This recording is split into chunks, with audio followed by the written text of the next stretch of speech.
So like we talked about last week, we went and did some street photography with the Canon EOS Rebel T3. Hey, what's up you guys? Nick here. For those of you who are new to my channel, my name is Nick. I've been a professional photographer for around 4 years now, though I've had a camera in my hand for the last 17. And as you might recall from last week's video, which I'm going to link right up there, is we went and did some low light photography with the Canon Rebel EOS T3, and last week we went over its low light capabilities. Before we jump too much further into this video on the Canon Rebel EOS T3 street photography that we did, I want to let you guys know that at 1,000 subscribers, I'm giving away this Nikon N80 35mm film camera. Now, as I'm recording this, we're at about 660 or 670, so we're really close. We're at about 330 to 340 more subscribers, and the way we're growing, we can hit that in no time. So don't forget to subscribe and hit the bell notification. Let's jump back into the video. And I was actually really happy with how well the low light capabilities of this camera are. So I went and decided to go and do some street photography with it. Now, I did the street photography with Nick again, so you might see some footage of him pop up in the B-roll. I wanted to discuss my experience with this camera for street photography.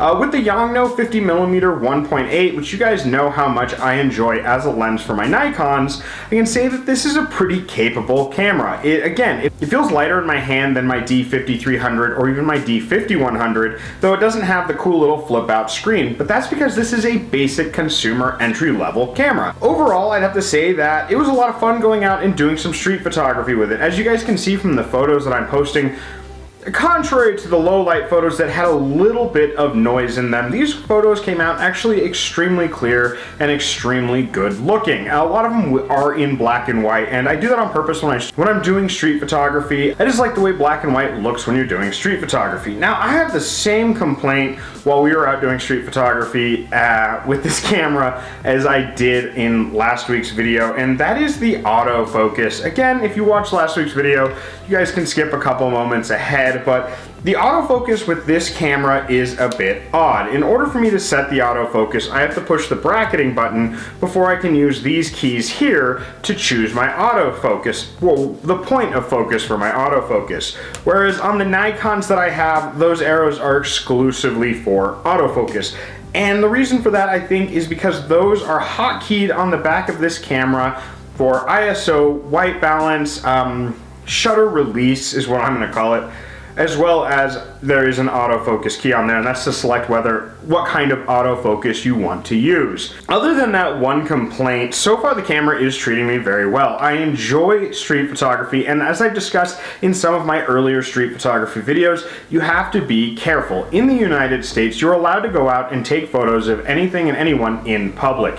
You're not guaranteed privacy in public.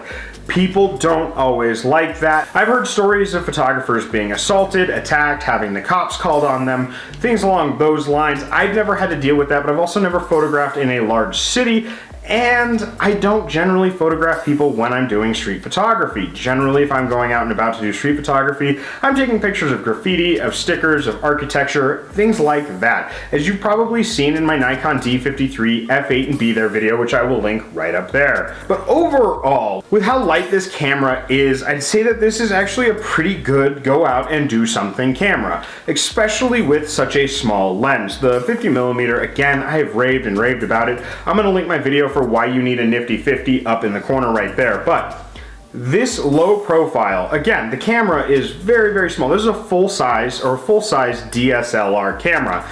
With this lens and with the way the body is set up, it's actually a relatively small and light camera. I'd almost say it's almost as small as the Coolpix I used to have. Not quite as small, and the Coolpix had a zoomy lens that was installed into it. This is a fixed prime lens, but overall I would say that it is a fantastic little let's go out, let's go do something fun, and let's go do a quick shoot kind of camera. Definitely, if you are interested in one of these Canons, or if you already had Canon lenses, or it's something that's in your area and it's not too cheap to pick up, I definitely recommend picking up one of these little Canon EOS Rebel T3s, especially if you have access to those lenses or they're available in your area. If you have more accessibility to Nikon lenses or Nikon gear, or it's cheaper in your area, area, I would recommend finding a D3000 or a D30-100. It's comparable to the Canon Rebel EOS T3. And again, someone told me that you're supposed to say EOS, I think, EOS? I'm not 100% sure. They commented it on last week's video, but I say it EOS because it's all capitalized. It's an acronym as far as I'm concerned. Now, I'm still figuring this camera out. We still have a few portrait shoots that we need to go out and do with this camera to really give it a full run and see exactly the kind of images that we can get. What's cool about this camera though is I do like how one-handed friendly it is. I figured that out while we were doing the street photography.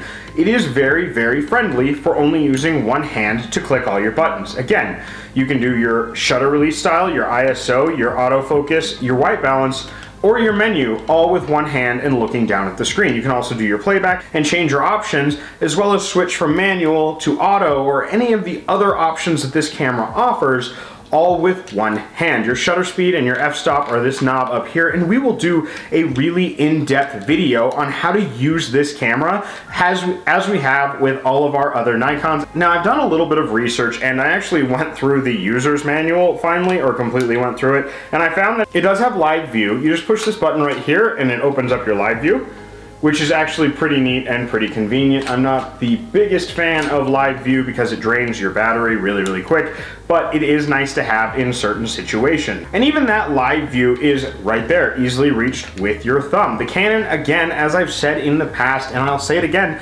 overall, Canons are generally more user-friendly than the Nikons, and the more I play along with this camera, the more I can really see that and get a feel for it. In the user's manual, I also didn't find any way to switch these hotkey buttons to just be focus all the time. If anyone knows a trick that might not be in the manual or that I might have missed, let me know down in the comments below. Now, we do have another Canon, and I brought it up a little bit in the past in this video right here that I've been toying with and that I've been playing with and trying to get out and do some shoots with. But again, because of the state of the world at this time, we haven't been able to go out and do as many shoots as I would have liked. Now, that camera is this Canon EOS Rebel XT, and I have done some street photography with this camera so far. I've also done a little bit of attempted portrait photography.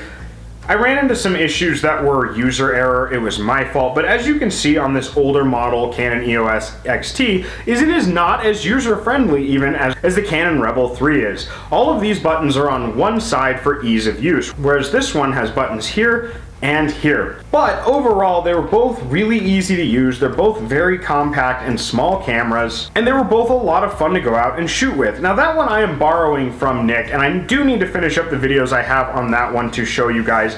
This one is mine to keep, and we are going to be doing a lot of videos of this one in the future, as well as the Nikon 5000 series cameras I have, the D70, D70S, the D50, and then as soon as I get my hands on a couple of Nikon D3000 series, even if it's just to borrow them, we're gonna go out and do a bunch of videos with that. So it seems like you guys seem to really enjoy the equipment deep dives, and that's why we're doing this street photography kind of video with this camera. Overall, if you're interested in doing street photography, this is a great little cheap, compact, and light camera, especially with that 50mm prime lens on it. I would definitely recommend this camera to anyone that's on a budget. The pictures come out crystal clear. They look really good. The color is correct. Overall, so far, I'm pretty happy with this camera, and you will have more videos of this coming up. So I want to thank you guys again for joining me.